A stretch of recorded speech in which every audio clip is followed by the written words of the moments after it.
Welcome back, everyone. My name is Steve Villalobos, and this is the Before You Go show. Today, we had the honor of being able to create a time capsule for Jonathan Diaz. He's somebody that means the world to me, and he, most importantly and most notably, had a really transformative last year surrounding the topic that we get to discuss in this video over a event called Easter Pageant. And I don't feel like we actually really even describe it. We just kind of dive into it. And so I want to make sure that everybody knows exactly what it is. Easter Pageant is a production that invites all of the community to come and watch. It's free, and it depicts the life, death, and resurrection of Jesus Christ. I had the honor to witness the transformation really spiritually and also physically for Jonathan through the entire year that he got to portray this for him. While everybody gets to go and watch it for one day, what many people don't know is that this has really started for him for an entire year. And I just want to make sure that everybody knows the magnitude of what Easter Pageant is for the people of this area and the people really that understand the culture of the University of Mary Hardin Baylor. With that being said, again, thank you so much for tuning in, and please enjoy the video.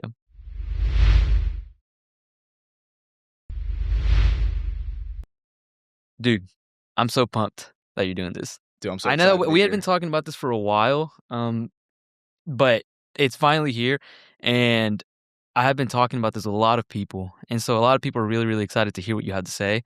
So let's just, right off the bat, let's just start. We met in college. Yes. I was not a student when you were a student. Or actually, no, we were. I think you were. Yeah, it was my last year. It was my yeah. last year. Okay, well, let's talk about how did you even get to college? Like, how was that? The getting there. I know you talked a lot about your high school time when we're doing this just you and I know that's been really formative. So talk to me a little bit about that. So I played football through my whole high school career, and honestly, didn't even know UMHB was a thing. Really? No. Okay. So it's kind of funny how it happened. Is I was on a visit to Hardin Simmons. Really? Yeah. Okay. So I was a visit there for football, and had an offer and everything already there. And then we were actually on the way to drive back home, which is like a 2.5-hour drive. And I get a call from a number on the way back from HSU. It's kind of funny. Yeah. And it's from UMHB. And I was like, Oh, what? really? I was like, what is this school? They knew. Like, They knew. What is this school? I don't know where this is at. They knew Belton, you were there. Where's Belton, Texas? So I did that. And then I was like, okay. Saw the campus, saw the rings. I was like, Dad, we got to go to this place. Yeah. And he's like, man, this is 5.5 hours away. I was like, I understand. Kind of out of my comfort zone, but let's go visit. 5.5 from home? Yeah, 5.5 from home. Where's So, home? Lubbock, Texas. So that's right. Yeah, Oh, I'm from West Texas, in the middle of nowhere, just dirt and cotton fields, man. I get it. So only thing I can say is Texas Tech. That's pretty much everybody knows. That's the only thing that's anybody knows there. So yeah, I visited there, and then visited there for football, and not even just football, but just like, I think a lot of people say this when they like come to UMHB and see the camp, like, yeah, this is where I need to be. Yeah. Saw the professors, saw the people there, and I was like, yeah, this is somewhere I need to be. And yeah, that's how I ended up at UMHB. I think that talking about how I met you is one of the funniest things, because it's like not you at all. But I remember like the very first time that I know what you're about to bring up. Yeah, I'm going to. The time that I remember meeting you for the first time was in pickleball. You remember that? Mm-hmm. Yeah, we played pickleball, and it was for intramural, and me and my brother played you. Yes. And we saw two like football guys. Y'all have the football build, and I was like, "Oh, easy, like we got this. Like they're probably not good." And I remember that you guys took us to the like third set or whatever, and I don't even remember who won. And if we did, no, y'all did. I remember. Okay. We're pretty mad about it. Even if we did, it's sad that I don't remember, because it felt like a loss. I just remember like it did not go the way that I thought it was gonna go. Yeah. And I remember thinking, I was like, oh no, these guys are athletes. These guys are absolute athletes. I felt like we were fine. I felt good about it. Yeah. Not after that. No. You are very competitive. Very. I remember that. Yes. I remember that about you. Going and transitioning into like what you did in high school. I know that football was a big thing for you. Was that competition there? Was that competitive nature in high school too? Oh, absolutely. Yeah? Yeah, it's been there since I mean, it was my dad's super competitive. I've been playing sports since I was 5 years old. Okay. So, like, the competitive nature from him, just seeing him, how he competes and just I Mhm. don't know, it's just always been there. Yeah. Like, no matter what I do, like, it doesn't have to be sports. Like, Yeah. anything I do, I just, like, I feel like the need to do not even just be the best that there is in the world, because obviously it's kinda but, like, just be the best I can. And it's more of, like, a competitive nature within myself. But yeah, anything I play, anything that there's a competition to, I'm gonna get competitive at it, and I'm gonna wanna win. And I've tried to suppress that because I know people don't like that sometimes, because they can be like, "Oh, look at this guy trying to." I was like, "I really don't care." Like, I'm just competitive. I just wanna be good at it. So, yeah, it's always been there. Yeah. Uh, in high school, Mhm. what position did you play? I played, middle linebacker and Okay. running back. Did you know immediately that you wanted to play in college? Absolutely, yeah. Okay. It took me How long has that been the goal? And knowing that you were gonna play in college? I mean, I've always had the dream since I played football since I was little. That was always like, you're in 5th grade youth group, and it was like, "What do you want to be when you Mhm. grow up?" You're like, "I want to be an Mhm. info player." Yeah. So it's kind of been there, but it didn't become really realistic until about sophomore year of high school, to when I didn't start lifting, didn't start getting really serious about football until Okay. freshman year, because I was homeschooled for Yeah. most of my life, and that took me away from football because there's not a lot of opportunity in homeschool. But when went back to high school, started getting serious about it, started doing really good. I was like, "Oh, this is a realistic goal that I can reach." And yeah, it's probably about sophomore year of high school is when I was like started looking colleges, talked to my dad about it, stuff like that. We've had several conversations where, like, it's almost like all roads lead back to that influence for you. Mhm. Talk to me a little bit about who you are, like, right now, but in your upbringing, how did your dad really, like, morph you almost into who you are? Oh, man.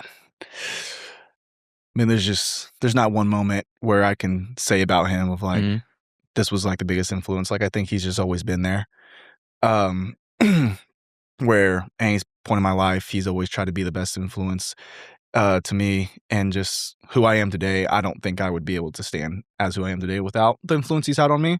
And obviously, I know that's ultimately how God has used him, but just like any moment in sports, any moment in school, any moment in life of just being a godly man, he's always been there. Like, I've had youth pastors here and there, I've had other mentors, obviously, who have influenced me in different ways than a parent does, but as far as just authentic, just a way a man should love his son and a way a man should be brought up in the world, I think he's done the best job, and I'm just so blessed to have him in my life, and that's why every road leads back. Because Mhm. anything I say or, like, the way I act or the way I carry myself, I just, like it's because of my dad. Well, I wanna first off, I think I wanna talk a lot about what's happened to you this last year. A lot Mhm. of people have, like, been waiting for me to, do this for you or with you, and we've had a lot of conversations. I mean, and everyone knows how important Easter pageant is, like, we all care about it a Yeah. lot. Um, but I wanna talk a little bit about, like, prior to that. So you got to Mhm. college, Right. started playing football. Yep. Why'd you stop? So I played for what was it? A year and a half. Okay. I say year and a half because I played my whole freshman year, and this is where I don't tell a lot of people that, but this because it doesn't really make sense. But I actually stopped because I don't know if you're familiar with, like, how spring training goes. Okay. There's, like, boot camp, there's, like, a whole obviously, the whole spring semester of just straight training. And I actually went through all that and then quit at the very end. And Okay. the funny thing is I kinda knew that I needed to quit by, like, Easter. It's like right now, like, Yeah. pretty much right now, and Mhm. there's still a whole other month of school, and this is probably the hardest part of practice, but I will still went through this. And I told myself that because, I was like, "I committed to this year, I committed to doing this, I'm gonna go through all the way." And just to make sure I'm not quitting because it's easy, I'm quitting because, this is what I feel like God, is leading me to do. Because I love football, I still loved it then, but there was a little something of, like, something's holding me back from, like, really being passionate about it still.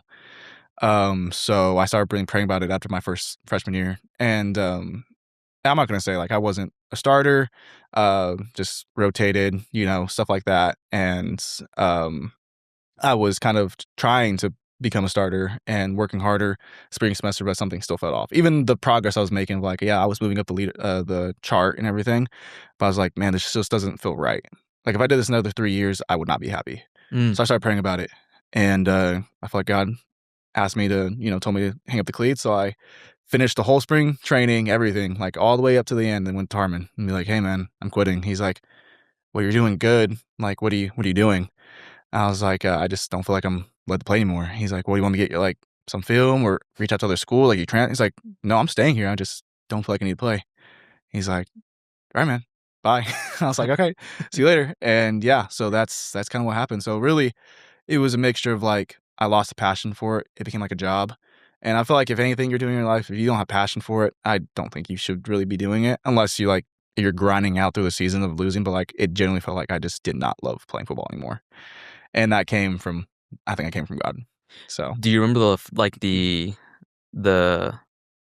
the final straw? You remember the last straw that, like, got you and you're like, "I'm done." mm, I mean, uh, had you been wrestling with it, or was it a yeah, gradual thing, or was it, like, it instant, like, I'm done"? no, it was a gradual thing for sure. It was a gradual of, like, I was trying to find that passion. I was like, "Man, bring it back, bring it back." Like, I love this sport. I know in my mind I've loved this sport for years. I've worked to be here, and how am I just gonna quit? So it definitely was a gradual thing.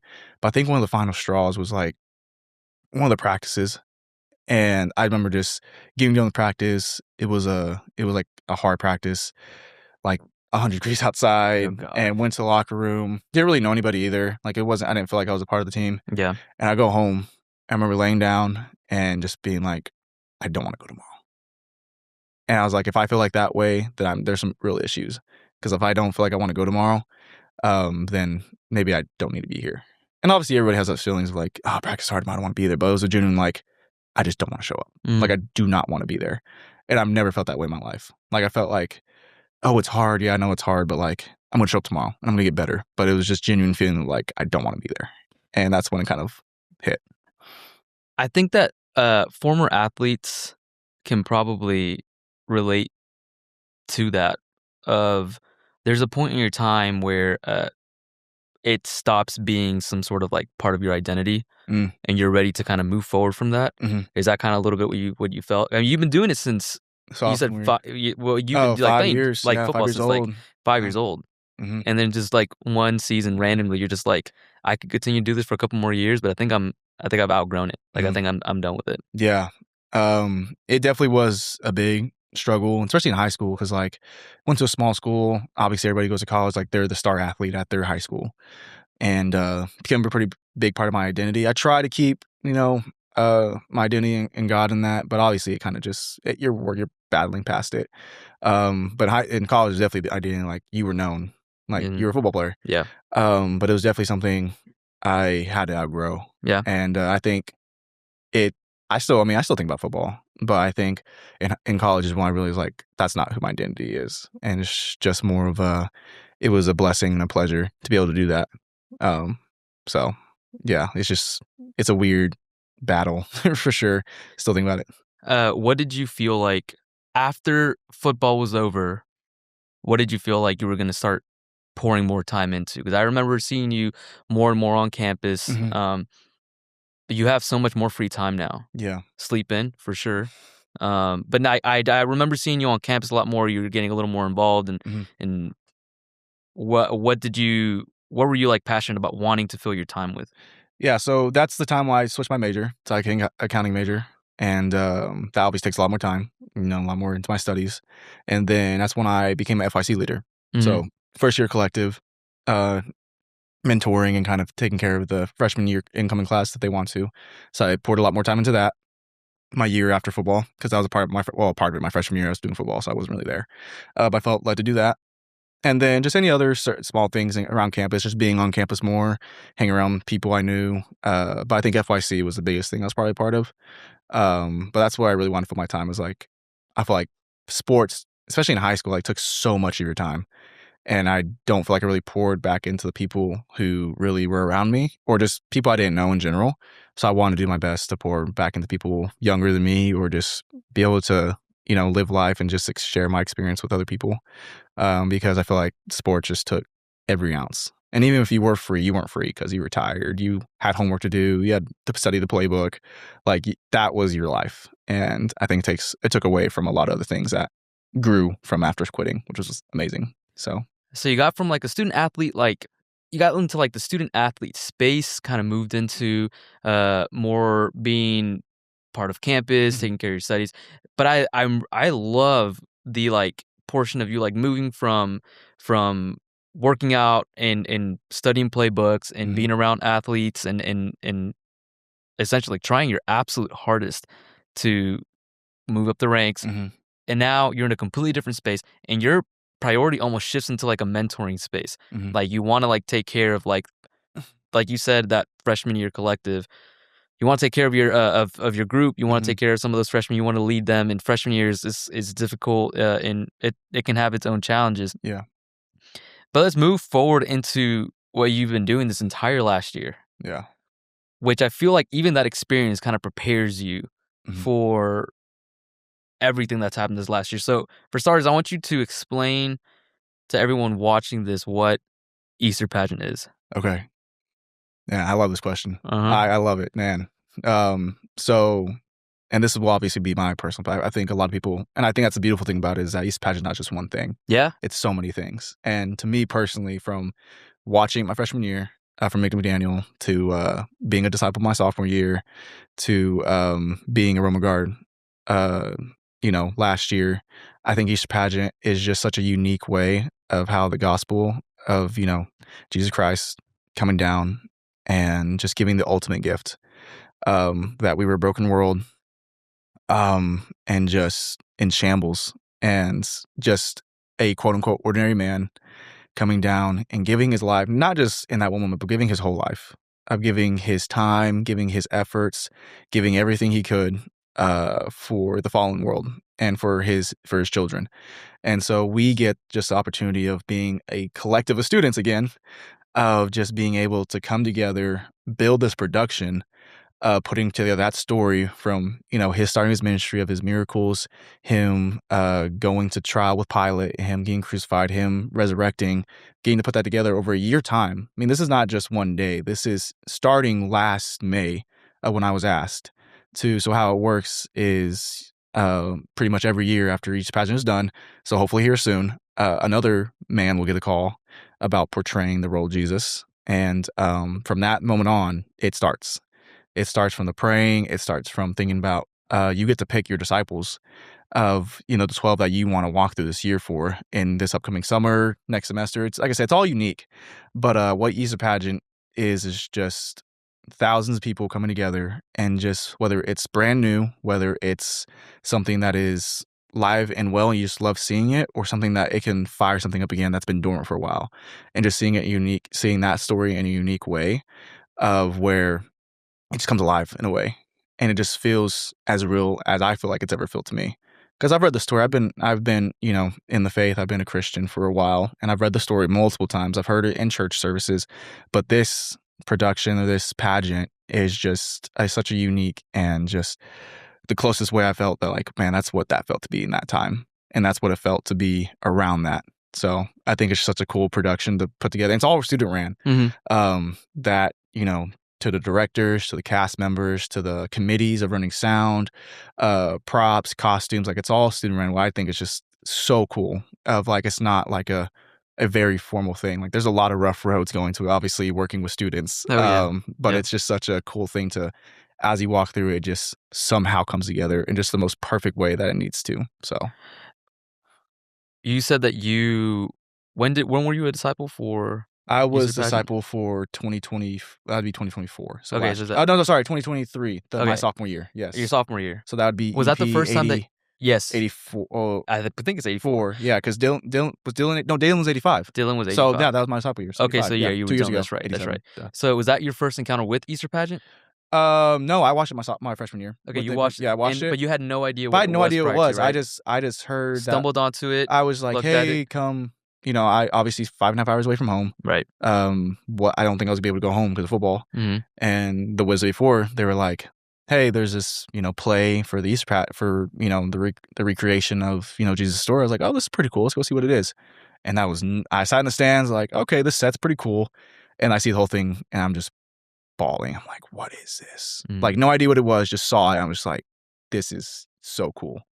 And then yeah, and I just left and went on my day too. I think I had a class after that too, so I just went and watched it. I was like, started bawling. I was like, this is a weird way to go in between classes.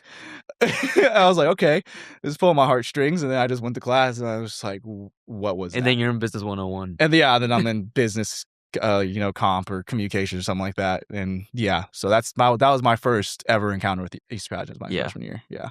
And so from there, you knew you wanted to be a part of it at some point. Which is funny is actually I didn't know. No. I didn't know. After that, I just thought it was a cool production, and I just Okay. went on with my day. And Okay. then I think how East Pageant impacted me so uniquely is that after I quit football, I was gonna leave.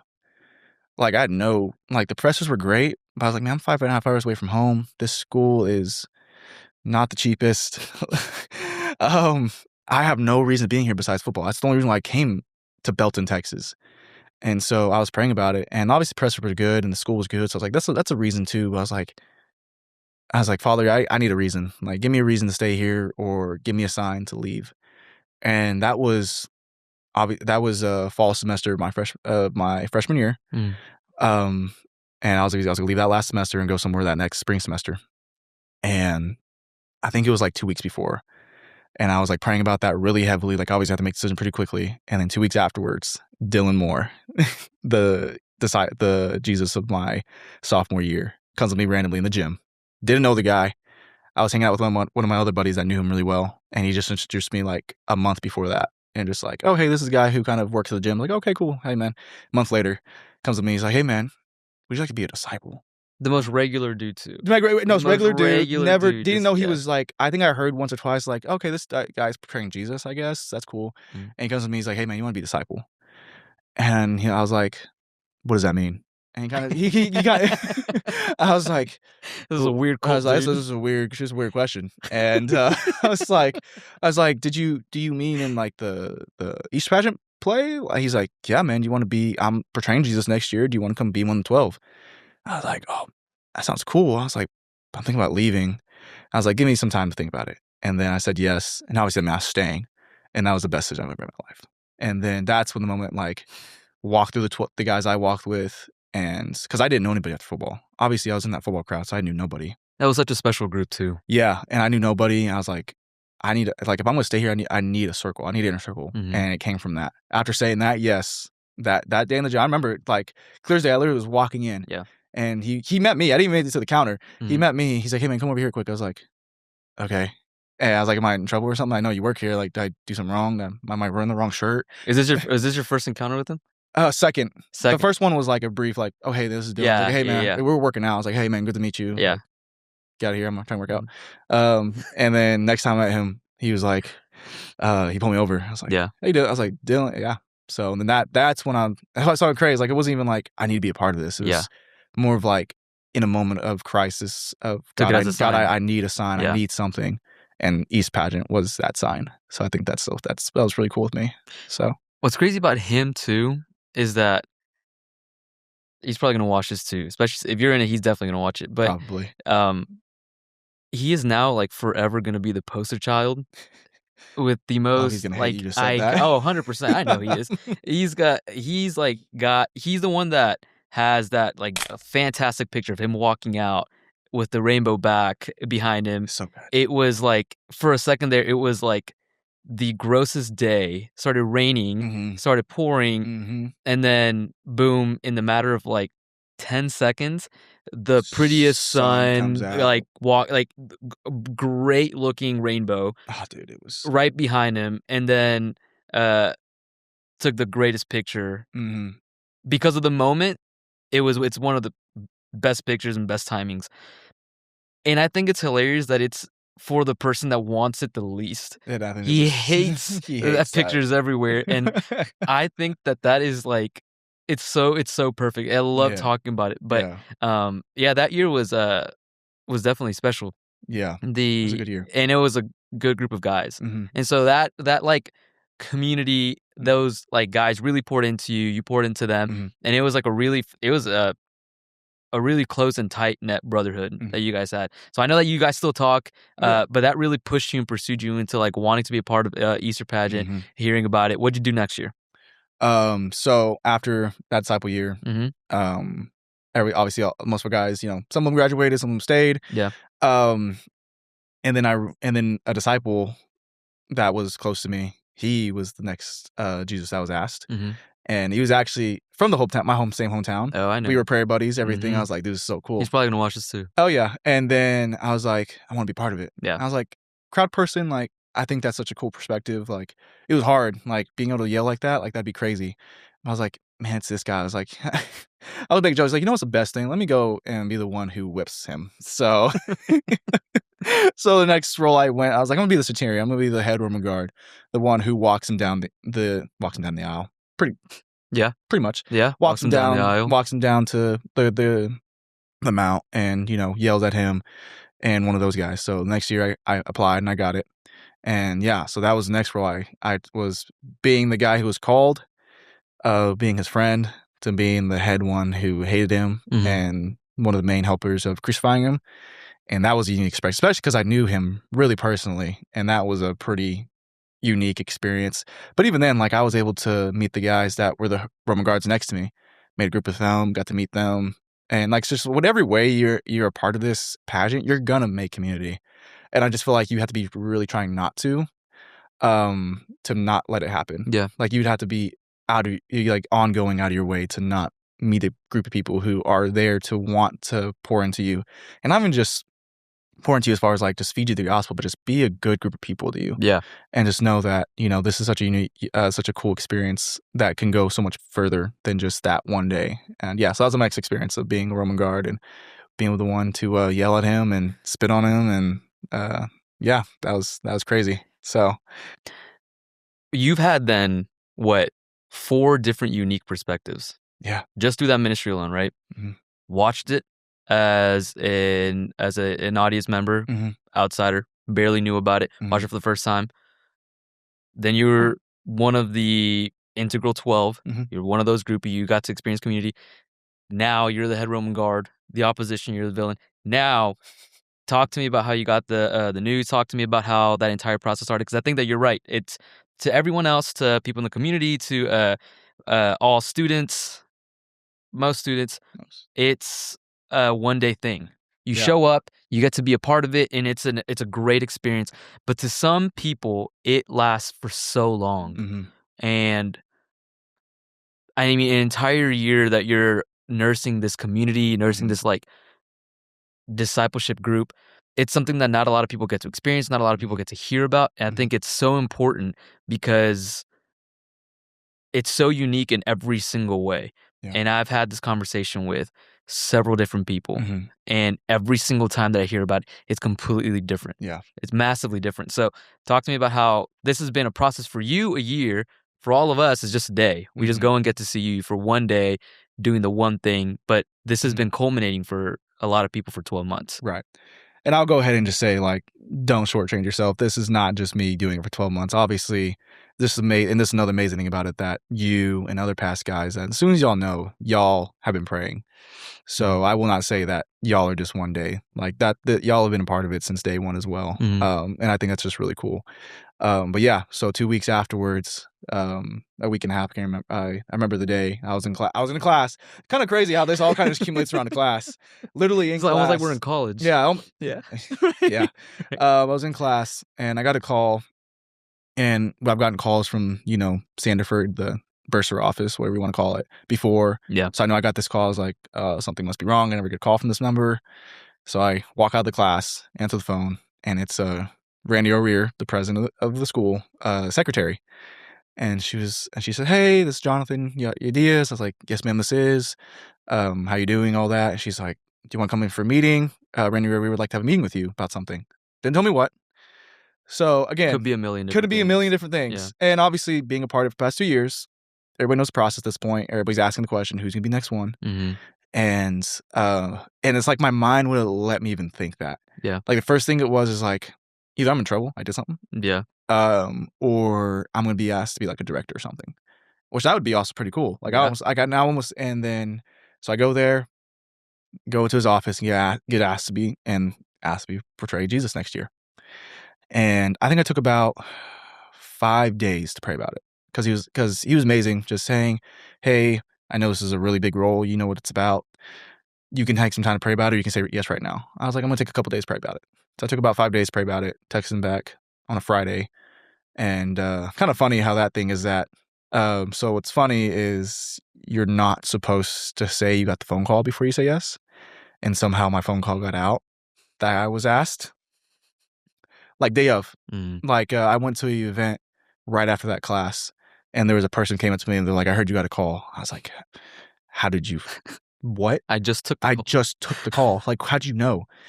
And so that happened, and then that was a whole thing in its own, but that was pretty funny. But yeah, so that goes on and get asked, and from that moment on, It starts. it starts. Like you're thinking about it, you're like, I gotta pick 12 people, guys, before the end of the start of next spring semester. I gotta meet the director. I gotta want to know who Mary is. I gotta think about start all these different things going in your mind.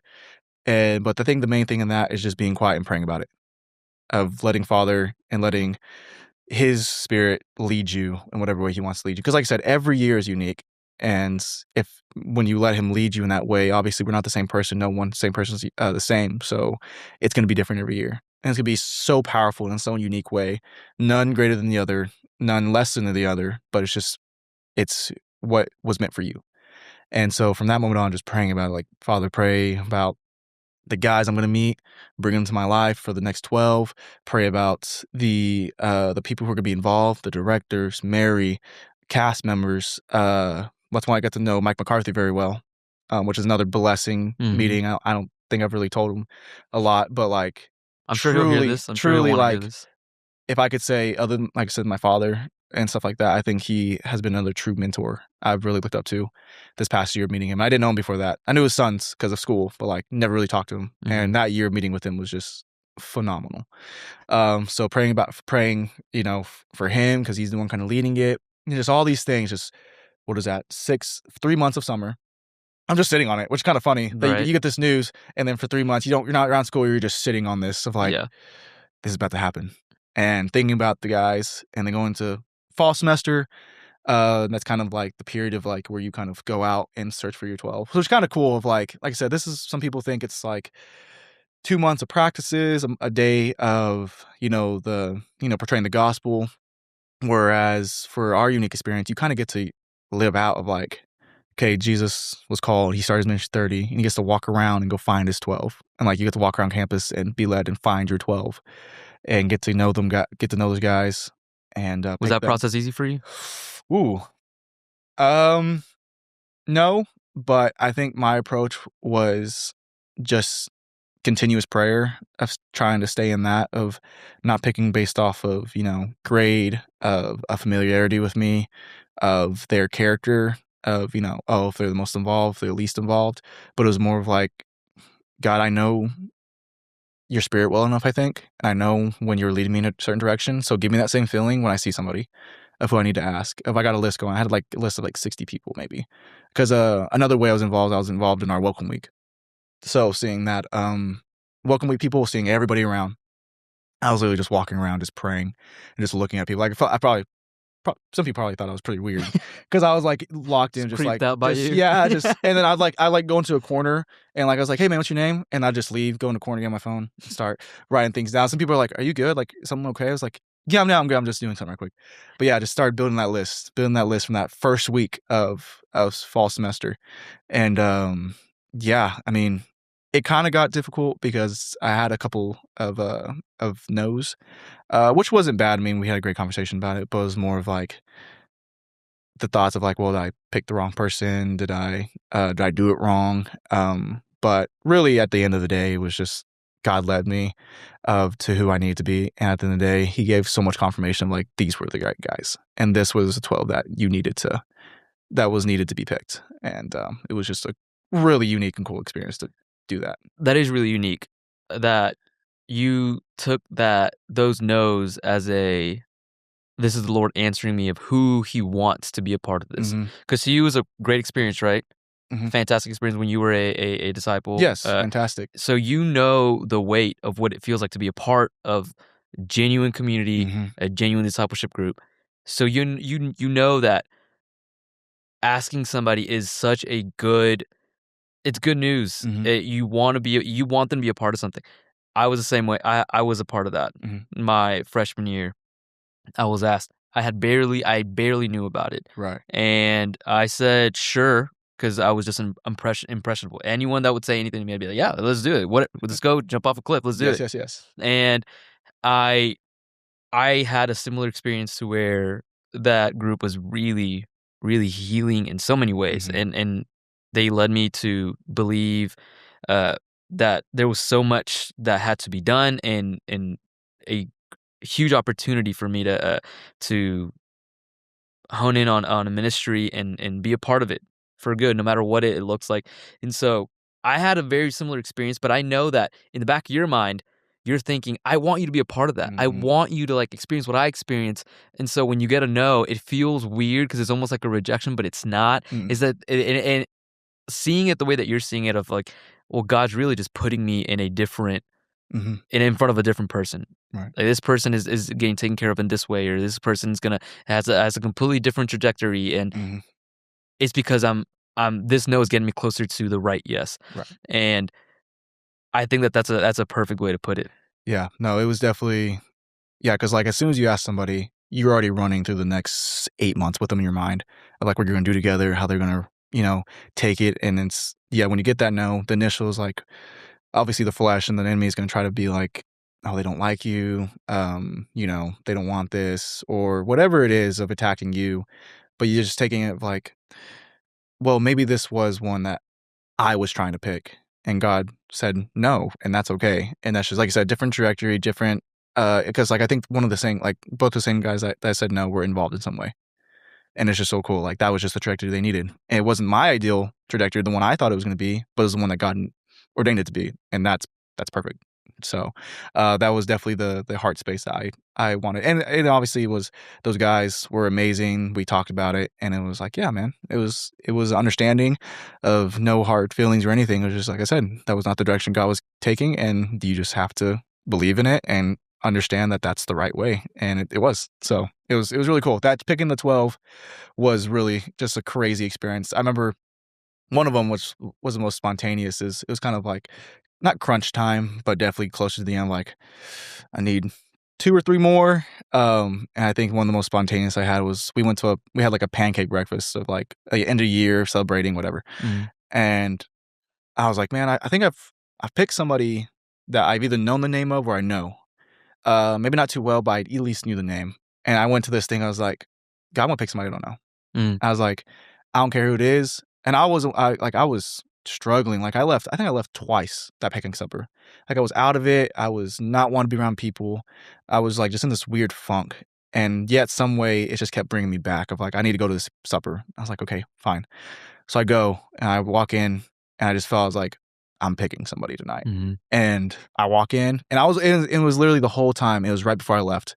I was like, "Maybe it wasn't gonna happen." And then I see somebody, and I was like, "Hey, who's that guy right there?" And they're like, "Oh, this is so and so," and never talked to this guy. I think he may have knew who I was, but I was like, "Hey, man, what's your name?" And he's like, "Oh, I'm so and so." I was like, "Cool. You wanna be a disciple?" And he's like, "What?" I was like, "Yeah." I explained a little bit. He's like, "Yeah, dude, sure." And boom. And I think that was like and like I said, just so many and then there's so many other stories. I could tell you one at each 12 that I remember on the date of how I asked, how I prayed about it, and it was just such a cool experience to be able to do that in that one semester. And I wasn't even the semester of EP, that was semester before, like I said, just a year of all this coming together, so not only, do you have moments like those, but you also have moments where people will come up to you and they're not calling you Jonathan anymore, they're calling you Jesus, right? And yes. so it's, and right, it's a mixed bag. I think that it's, um, a lot of the times it's almost off-putting is like, "Whoa, like, yeah, this is happening, this is something." And it's, and a lot of it, honestly, I've had to, like, take a step back and realize it's hard for them not to. It's hard for someone not to because Easter pageant is such a huge culture at UMHB. Mhm, It's a huge culture in Belton. It's part of it. Like it's mhm, part of all of that. But also, you go through like a not only like spiritual like journey, but also like a physical one. mhm. Um, we have pictures and videos of you looking completely different than what you look like right now. Yes, Like completely different. long hair, crazy beard, Yeah. and you're one of the ones that can grow a beard in 2 days. So, Yeah, it's yeah, already coming back yeah, in. I believe it. I can see that. Talk to me about, like, the physical transformation. Is that something that you'd done before? I mean, you had done that, as a disciple, right? Um I did the beard, Mhm. yes, and it got a little long, but I never did the hair Okay. because I have poofy hair. As you can Yeah. see right now, it just kinda stands up. And, like, this haircut goes way back to, like, middle school, where my mom was like, "We're not paying $20 for you to get this fancy hair. We're just buzzing it so you don't take care of it because 'cause you're a boy, and I know you're not gonna do anything with it." So this goes way back, and, Yeah. but yeah, completely different. And I started growing out during college and high school, so I had, like, I had comb over. Yeah, I think right. I had, like, a slick back for a little bit. So the hair transformation, never done before. I don't think I've ever had it past my ear, and for the pictures, yeah, it was past my shoulders. So that was pretty crazy.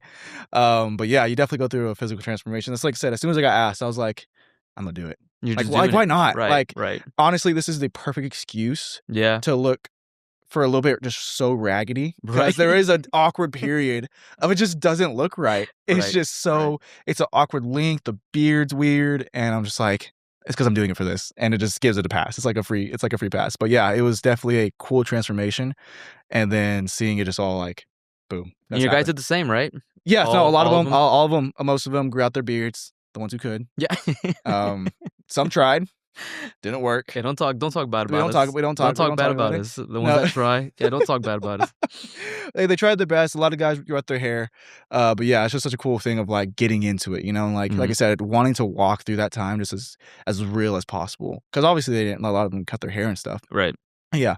And then yeah, getting called the whole Jesus thing, that definitely took a little bit of like obviously like I said, Mike McCarthy walks you through with a lot of y'all guys are like, hey, you can get called this, a little weird at first, didn't really ever stop being weird. Like kind of caught you off guard because sometimes you kind of forget that not like you're portraying this, but kinda like how people see you as that. So you walk down the street like, "Oh, that's Jesus." I'm like, "Oh, yeah, that's a weird An Easter pageant. Easter An pageant Easter Easter pageant. Easter An Easter pageant pageant. An Easter Easter an pageant Easter Easter pageant pageant. Easter pageant," and you're portraying it, like and yeah, it's just a really crazy dynamic to be, you know, in your own mind, just focusing on all these other things as far as, like, walking through it with your and then just you think it's only you and only your guys, like, no one knows about it.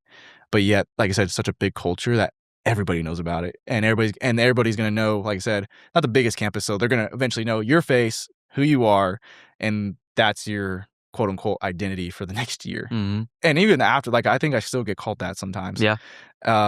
Because like I said, people don't learn your real name. So Right. at some point they're like, "Oh, we just know that as Jesus," and I'm like, "Oh, okay. Well, I'm Jonathan, by the way."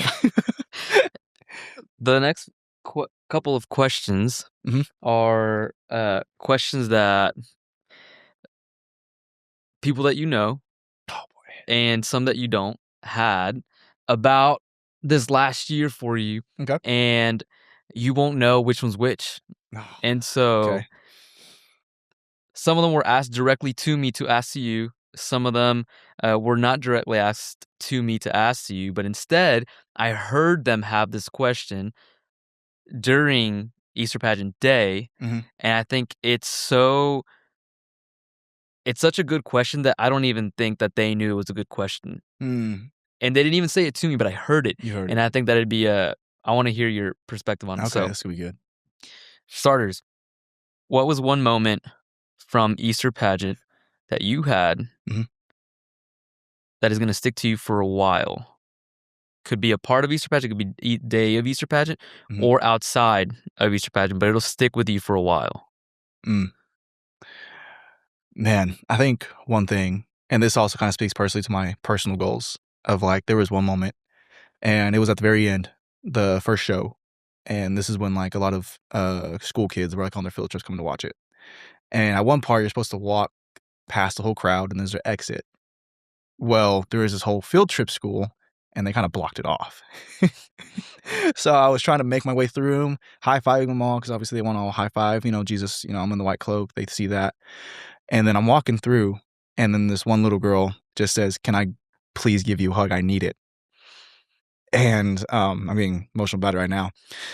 Um, that's just something that really stuck to me, like, I wanted to just, like, get on my knees and just hug this little girl and, you know, just cry with her because she was bawling, but I couldn't because obviously there was, like, a lot of the show was still going on, so I had to, like, Right. give her a quick hug, and I think I honestly kinda hated that the most, is, like, I had to be like, "Okay, sorry, I gotta go." But, like, just those words of, like, I wonder if that's how God hears us sometimes. Is like in some moments we just need him. and Mhm. that's how they see Jesus, and Yep. that's how they saw who I was portraying. And I think that was just like the voice, just everything. Like that's something that's gonna stick with me probably forever. Mm. Of like in moments, and as quickly, and obviously I was still in the room, but like Jesus will just stop everything. Like thousands of people around you, he's gonna hear your voice, and he's gonna kneel down and be there with you, and he can do that with everybody. So I think that's one moment. Like I can just Wow. picture it right now. Yeah. Wow. During your day, I was able to, be with you for a little bit, and I was Mhm. wanting to give you a little bit of space, make sure that you had, everything in order, everything Mhm. was fine. I do one of the questions, and I wanna know this too, is while you're in the back getting ready, going out, all those moments, uh, you had a couple of moments where you were able to kinda stop Mhm.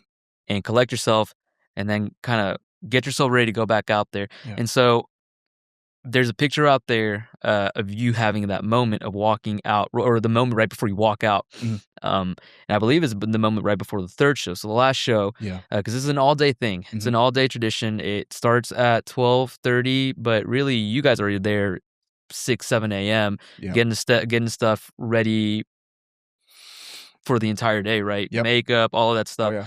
And to a third person walking through that, kinda like your experiences freshman year, walking through everything that was happening, it can be almost like a what is going on out there? Yeah. And I think that it's the coolest thing that somebody that has no idea what Easter pageant is can walk out there and think, "Are these guys, like, doing some sort of cosplay thing? This is weird." Walk through it, and then at the same time, somebody could be coming to faith Mhm. in the it's like a crazy dynamic. It's yeah. But one of the questions is that before you went out there for your 3rd show, Mhm. you've had all day doing this since 6 a.m. sometimes Mhm. to now 5:30.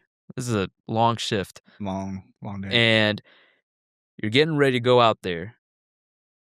What was it at that moment that you were doing right before walking on to set on your last show and knowing that this is going to be the last time that you are actively doing this? You've been doing this for a year. Mhm. It's a lot riding on this last show. Mhm. What was that last moment for you?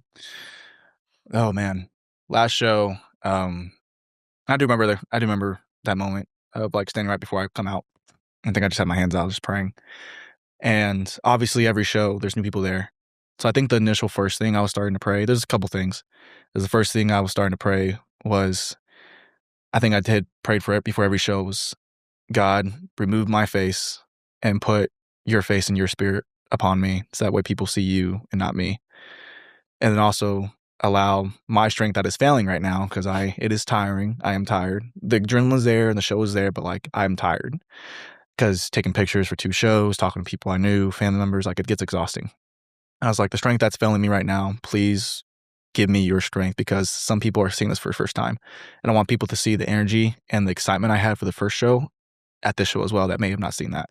So please allow me to be exactly the way I was the first show, as just excited, just as motivated, just as vibrant in all my emotions, all the things I'm doing with it within the show and even after the show. Because I know like it goes boom, like you do the show and then boom, everybody's just mobbing to you. Mhm. It's like please, because I and then there's no break in between. So like Father, please just give me the strength that I can smile, I can really do good at just being there for everybody who wants to see you.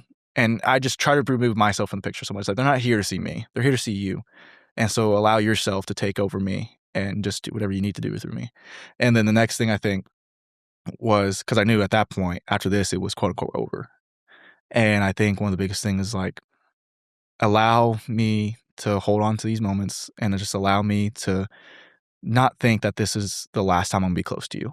Mm. Because I know it could be a feeling of like, oh man, after this is over, like this is it. But no, I was like, I want to be chasing the feeling I am right now of how close I am to you and the feeling that I get to portray the gospel in this way and just could chase that feeling for the rest of my life. And I think that was the main things I was praying after that last show. So it was a really surreal moment right there.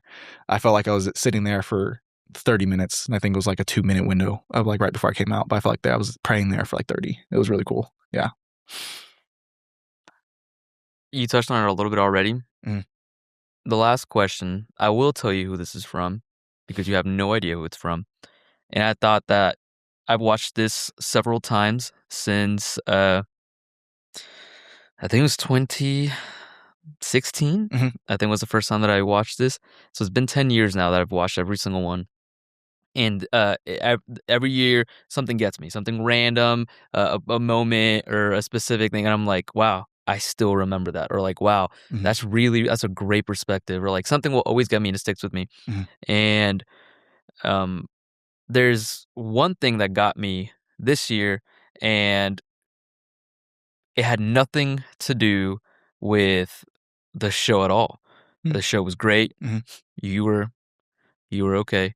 D Everyone, did a fantastic job, but one thing that really, really got me was that there was I think that he could have been in high school. I think he had a high school, shirt on, mhm, and to my knowledge, he could have been with a couple of friends, but they were all watching. It was like 3 of them, but one of them, as you were walking behind, mhm. getting to, like, your final entry where where everyone bows in front of the cross. Yes. Yeah. You walk from Mhm, behind, and I think one of them caught you walking behind everyone, and he asked his friends, and you talked about it just now, which I think is fantastic, but he looked really tired,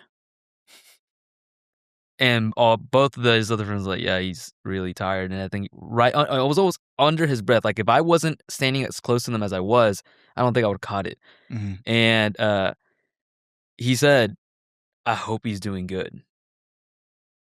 Random random teenager, and he said, "I hope he's doing good."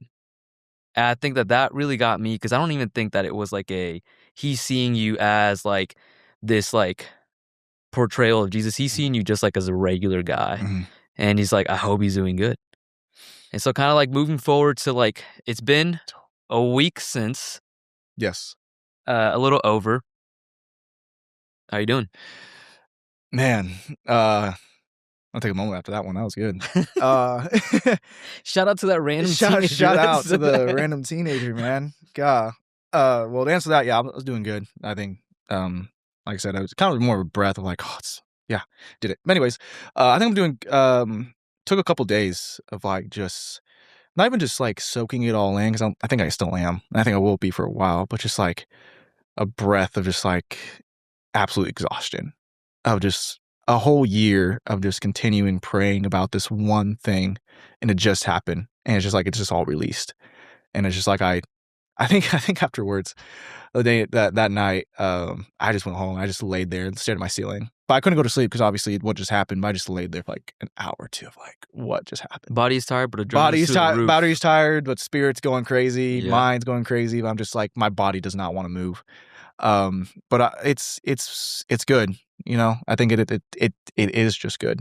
I think everything's good. Being able to like I said, there's still some moments where people see me as that in a weird way, and, that will slowly dissipate, and that's its own thing. But I think just being the regular guy again, and that I always was, it was just like a breath of in some way, relief of like, "Oh, we did it." Like, the prayer, it happened. Like, God is good, he did what he needed to do. That day happened the way it needed to happen, and that was just, like, such a relief and such a breath of fresh air. Um, and now I think now I'm just like, "What's next?" Mhm. Like, I think genuinely, I'm just like, like, "God, what's the next step?" Because 'Cause I'm very much, like, seasonal, like, goal and just, hitting a mark oriented of, like, "God, what's my next season?"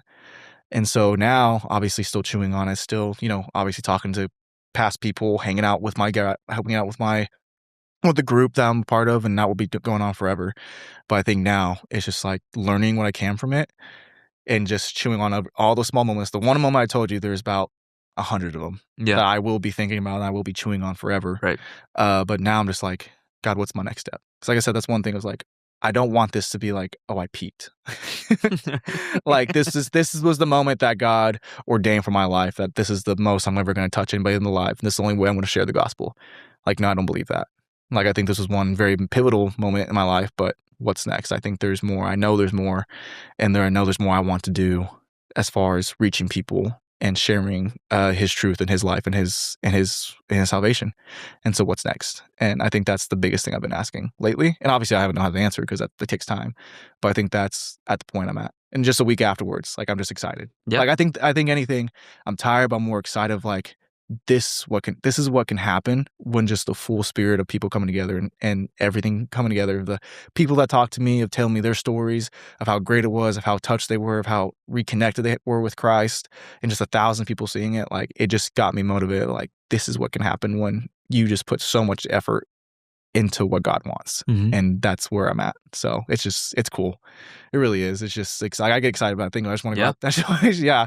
So but yeah, I think that's where I'm at. Just at a place of peace of like kind of like when he's on the cross, like it is finished. Yeah. Like it's done. Like Wow. and not in a sad way of like, oh, I don't get to do it again, but like it like what God needed and what God wanted to get done got done. You did it. And then there's just peace about it. It's like, yeah. So it's pretty good. You talked about it a little bit, not knowing what is next. Mhm. Instead of talking to me about logistically what is next, Mhm. how about you talk to me about what is coming up next that you know for sure is coming up next? You got graduation. Mhm. Summer's coming around the corner. Right. Coming back from this season, Mhm. you're gonna have a lot more time now. Uh, how about we start talking about instead of what you're going to do, how about we start talking about what you want to do? Mm. What are some things that you want to do before uh, graduation, going into the summer? You're going to start work soon. Yep. I think that it's important for us to start talking about some of the things that you want to keep the same, Mhm. and some of the things that you want to lose. And so what are some of those things you want to do coming up? Some things I want to do. I mean, obviously graduate. It's a big thing. Mhm. It's still Yep. not there technically, Yep. but want to do that. Obviously get a place because I'm graduating with my accounting degree, like I said earlier, and I have a job already lined up. Praise God.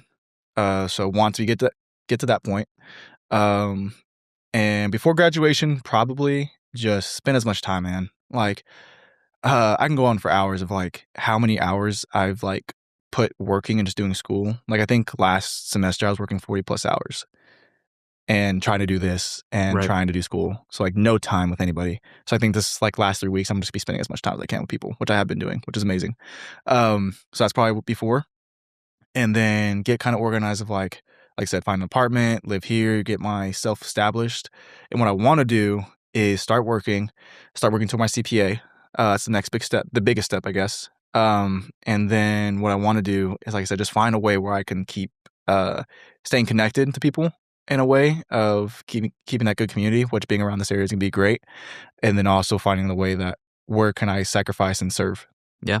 whether that's finding a church, or I know my dad, he's getting a youth movement going up in Colorado, so a lot of virtual things probably coming up with that. But yeah, and I have my own business ideas that I want to get going, Mhm. and obviously just being in school has kind of hindered me really putting focus to that. So the time will be going into, like I said, going and putting the work into things I want to get started, Right. whether that's my own personal goals of career wise and CPA, or starting my own business, because that's I'm an entrepreneurship major as well. Yeah. So being my own business is also Yeah. the eventual goal. So yeah, so those are probably the biggest things that are for sure uh, that are going to be happening next, and I'm pretty excited about it. So a little unsure, but excited. I love it. That's a perfect place to put it. Yeah. That was a perfect way to put it. So then we'll wrap up by saying, first off, Mhm. you held the role with such great esteem. You played a fantastic part of all 12 of those guys. They all look up to you. And I want to let you know that this tradition is a tradition because of how many people love it. Mhm. But to all of us that have been a part of it and have been able to see you during these last couple of months, going on a year Mhm. of what you've been doing, I just want to let you know that all of us on the outside, we're super proud of you. You've been killing it, man. Uh, Everyone around you's been cheering you on, and Mhm. I hope that we continue to do that for you Mhm. and for everyone that gets to be a part of it. Thank you so, so much for watching this video. It means the world to not only me, but everybody that's involved in this project. Please subscribe. It's free, and it keeps the lights on. Thank you.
Free audio post-production by alphonic.com.